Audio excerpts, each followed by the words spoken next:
mỏi lời có chan lệ mi hong sai lá tê co tiếng chan lời lo à khơi mơ bay mua có bay sai đèn nước sâu bom chan lộc lá tê nhị thó biu cái liêng chập mùa trong có quay u cái liếng cứ cho bà xóm đây là một u bên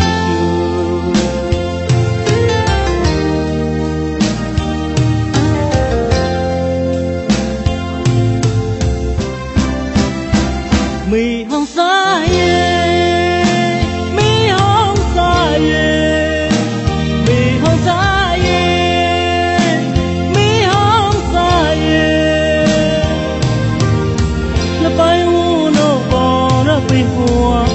cha mua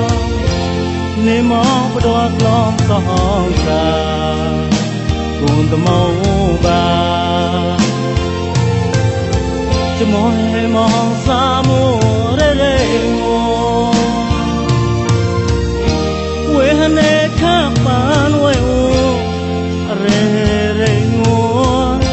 ô mua tao là niềm có bị mua bị hư chan đường tôi chan ô mì hao sai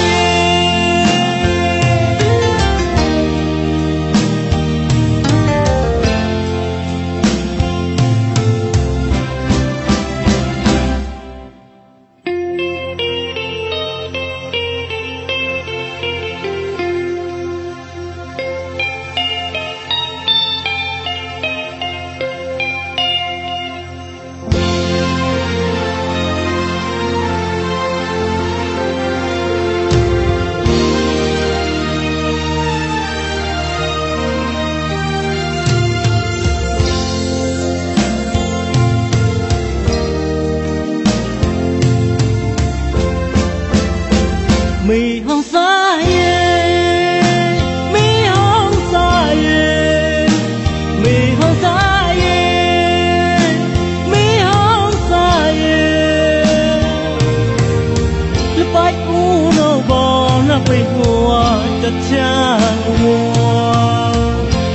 ne mong do klong song sa kun ta mau ba cho môi mong sa mua re mua quê hane khắp ban quê u re mua ô mua tao là niềm có bị mua nhìn thâu bị hư chan đường